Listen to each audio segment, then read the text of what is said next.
Bu söhbətimizdə 13-cü imam, ümumiyyətlə 13-cü anlayışı haqqında olan fikrə aydınlıq gətirmək istərdik. İslama qədər olan dövrdə ərəblərin istifadə etdiyi təqvim həm günəşin, həm də ayın hərəkətinə əsaslanırdı. Günəş təqvimi ilə müqayisədə ay təqvimində bir ildə olan günlərin sayında 10 gün fərq var. Hər 3 ildən bir ayların sayına nasi deyilən 13-cü aya əlavə edərdilər və bunun nəticəsində uzun il yaranardı. Bununla da təqvim fəsillərə nisbətdə dəyişməz qalırdı. Sonralar İslamda yalnız ay təqviminə əsaslanan təqvimdən istifadə olundu. Hal-hazırda xristianlıqda Həzrəti İsa'nın doğulduğu gündən günəş təqvimindən istifadə olunur. Yahudilər isə artıq 5000 ildən çoxdur ki, həm günəşə, həm də aya əsaslanan təqvimdən istifadə edirlər. Bu təqvimdə istifadə olunan 13-cü ay zamanın hesablanmasında yaranan kəsirlərdən ibarət olan fərqi tənzimləyir. 13-cü ay bir növ təqvimlərin tənzimlənməsində yardımçı rolunu oynayır. Hikmətli Allahın yaratdığı 12-liklərdən biri də günəşin göy üzündə 12 bürsdən keçməsidir. Günəşin bürslər üzrə dövrə vuraraq keçdiyi trayektoriya ekliptika xətti adlanır.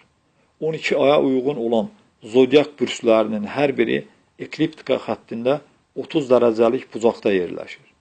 Məlum olduğu kimi günəş göy xəritəsində qəbul olunmuş 88 bürcdən yalnız 12-sindən keçir. 20-ci əsrin əvvəllərinə qədər elm tərəfindən bu cür qəbul olunurdu. 1920-ci ildə Beynəlxalq Astronomiya İttifaqı bürslər anlayışını yenidən nəzərdən keçirdi. Göy xəritəsi müasir astronomik cihazlar vasitəsilə yenidən paralellərə və meridianlara bölündü. Bu zaman məlum oldu ki, əqrəb və oxatan bürsləri arasındakı məsafədə ekliptika xətti qismən az bir bucaq altında ilan tutan, latınca Ophiuchus bürcündən keçir. Günəşin 13-cü bürcdən keçməsi qədimdən məlumdur. Müasir elm tərəfindən bu 1931-ci ildə rəsmi şəkildə qəbul olundu. 27-si noyabr, 17-si dekabr arasında doğulanlar özlərini ilan tutan bürcündən hesab edə bilərlər. Bütün bunları deməkdə məqsəd 13-cü sindromunun varlığını sübuta yetirməkdir. Quranda 3 surədə Hicr surəsi 16, Furqan surəsi 61, Bürüc surəsi 1, 1-ci ayədə bürslər haqqında ayə nazil olmuş və 85-ci ayəyə Bürüc adı verilmişdir. Bundan əlavə Vaqiə surəsinin 75-ci ayəsində Biməvaqihin nucum, ulduzların mənzilləri ifadəsi işlənmişdir. Dəfələrlə günəşin, ayın və ulduzların adı çəkilmişdir. Quranda nücum elmindən o dövr insanların anlayacağı tərzdə bəhs edilmiş və nücum elminin vacibliyi diqqətə çatdırılmışdır. 13-cünün varlığı haqqında bütün müqəddəs kitablarda məlumatlar qapalı şəkildə bir növ nəzərə çarpmayacaq tərzdə verilmişdir. Məsələn, Tövratı oxuduqda İsrail əleyhissalamın 12 oğlundan əlavə Dina adında bir qızının olduğu məlum olur. İncildə Həzrəti İsa'nın 12 həvarisindən sonra Paul adlı bir nəfər də həvariliyə dəvət alır. Və demək olar ki, xristianlığın şəriətini sonradan həmin bu 13-cü həvari sayılan Paul təsis edir. Həm Tövratda, həm də İncildə faktiki olaraq 12-liyə 13-cü əlavə olduğu halda 13-cü ifadəsi işlənməmişdir. Nə üçün müdrik Allah 13-cünün varlığını məxfi saxlamışdır və bu məxfilik Quranda da davam etmişdir. İsrail əleyhissalam öz 13 övladına görə yerdə Allah əvəzi idi. İsa əleyhissalam da 13 həvariyə görə Allah əvəzi idi. Həzrəti İsraili öz övladları ilə və Həzrəti İsa'nı həvarilərlə birlikdə saydıqda 14 rəqəmi alınır. Demək biz Həzrəti Adəmlə başlayan 12-likdə 13-cünün varlığını ispat edə bilsək, Allah Teala özü başda olmaqla bu çevrədə də 14 alınmalıdır. Quranda 29 surənin əvvəlində Bismillahdan sonra müqəttə hərfləri adlanan hərflər nazil olmuşdur. Müqəttə sözü tək-tək yazılan hərflər mənasını verir. Müqəttə hərflərinə ərəb əlifbasının 14 hərfi daxildir. O hərflər bunlardır: əlif, lam, mim, sad, ra, kaf, ha, ya, əyn, ta, sin, he, qaf, nun. Müqəttə hərfləri əliflə başlayır. Əlifdən sonra gələn hərflərin sayı 13-dür. Hərflər simbolik şəkildə 13 şəxsin ifadəsidir və əliflə bir saydıqda 14 alınır. 13 rəhbərin hər birinin zuhurunda Allah Taalanın və Həzrəti Adəmin zuhuru baş verir. O səbəbdən əlif və lam hərflərinin hər biri məhz 13 dəfə təkrarlanmışdır. Əlbəttə, müqəttə hərflərinin sirri bununla yekunlaşmır. Quranda 13-cünün zuhurunun labit olması müqəttə hərflərinin vasitəsilə təsdiq olunur. 13-cünün şəxsiyyətini araşdırmaq üçün sadə və düzgün yol olan Quranda 12-ci rəhbər haqqında nazil olan ayələri diqqətlə öyrənməkdir. Səffat surəsinin 130-cu ayəsində Həzrəti İlyasla əlaqəli belə bir ayə nazil olmuşdur. Salamun əla İlyasin. İlyasinə salam olsun. Bəzən Quran tərcümələrində bu ayə İlyasa salam olsun kimi tərcümə edilir. Əgər İlyas adı İlyasin kimi yazılırsa, ayədə şübhəsiz məna dəyişkənliyi də vardır. Ona görə də İlyasin ifadəsini sadəcə İlyas kimi tərcümə etmək düzgün deyil.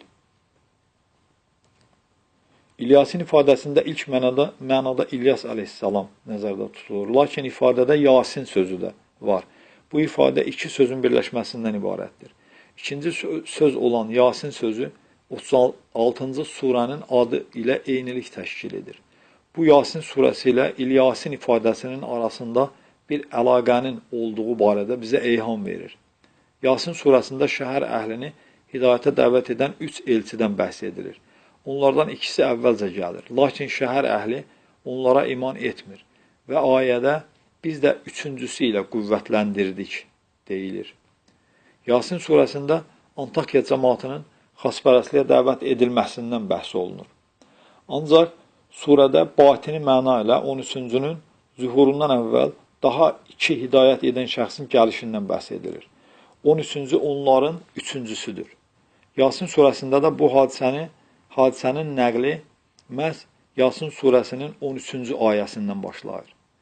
Əvvəl gələn 2 Mehdinin dövründə imana gəlməyən xalq üçüncünün zühurunda qüvvə ilə qarşılaşacaq. Çünki ayədə qüvvə sözü 13-cüyə aid edilmişdir.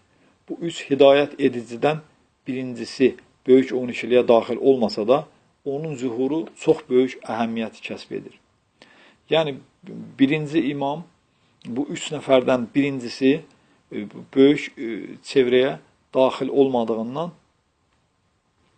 ancaq onun zuhuru olduqca vacib mənalar kəsb edir. İkinci hidayət edici Xızır əleyhissalamdır, yəni Xızır İlyasdır. Birinci hidayət edici ortaya çıxmasa, ikinci və üçüncü hidayət edicinin zuhuru hansısa bir səbəbdən reallaşa bilməz.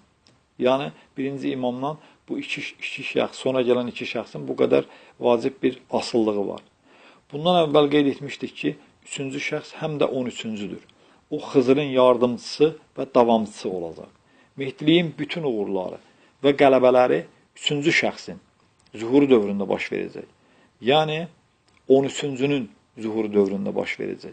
Baqi qalasının üzərində olan 3 alov simvolu bu 3 hidayət edicinin bir zamanda görüşmələrini ifadə edir. İlyasin ifadəsi bir açar olaraq bizi Yasin surəsinə yönəltdiyi kimi, eyni zamanda bu ifadənin müqəttə hərflərinə də açar olduğu aydınlaşır. İlyasin ifadəsinin sonuncu 2 hecası ya və sin hərfləri eyni zamanda müqəttə hərflərini təşkil edən 14 hərfdən ikisidir. İlyasin ifadəsi elə bir şəkildə tərtib olunub ki, özündə İlyas və Yasin sözlərini birləşdirir. Burada Həzrəti İlyasın kim olduğu bizə dəqiq məlumdur. Yasin adı isə əvvəlcə bizə Yasin surəsini işarə etdiyi kimi, sonda bizi müqəttə hərflərinə yönəldir. Müqəttə hərflərindən ibarət 14-lüyün çevrəsində başda ucu Allah və sonra gələn 12 nəfərin hər birinin şəxsiyyəti bizə məlumdur. Sual altında qalan 13-cünün şəxsiyyətidir. Demək, Yasin adı müqəttə hərflərindən ikisi olmaqla bizə 13-cünün şəxsiyyətini işarə verir. Yasin sözü şübhəsiz olaraq 13-cünün şəxsində bir məna ifadə edir və digər müqəttə hərflərinin də bu çevrədə olan rəhbərlər haqda məlumat mənbəyi olduğunu sübuta yetirir. Digər bir tərəfdən Musəvilikdə və İsəvilikdə olduğu kimi, Muhammed ümmətində də 13-lük öz təsdiqini tapır. Muhammed əleyhissalamdan gələn hədislərdə deyildiyi kimi, Həzrəti Mehdi Muhammed ümmətindən zuhur edəcək. Baqi qalasının fəlsəfəsində 3 alov simvolu bu fəlsəfəni tamamlayır. Ancaq biz Baqi qalasının məna asımlarına qismən toxunduq. Həm 12-cinin, həm də 13-cünün zuhurunda Baqi qalası çox böyük bir dəlil olaraq diqqətə çatdırılır. Xızırın dirilik suyu da Baqi qalasının məna asımında və ümumilikdə buna olan imanda reallaşır. Xızırın təliminə iman edənlər onun təklif etdiyi dirilik suyunu içəcək və əbədi həyata vəsiqə qazanacaqlar. Bu yolda ucalardan uca, pak və müqəddəs olan Allah sizə yardımcı olsun. Amin.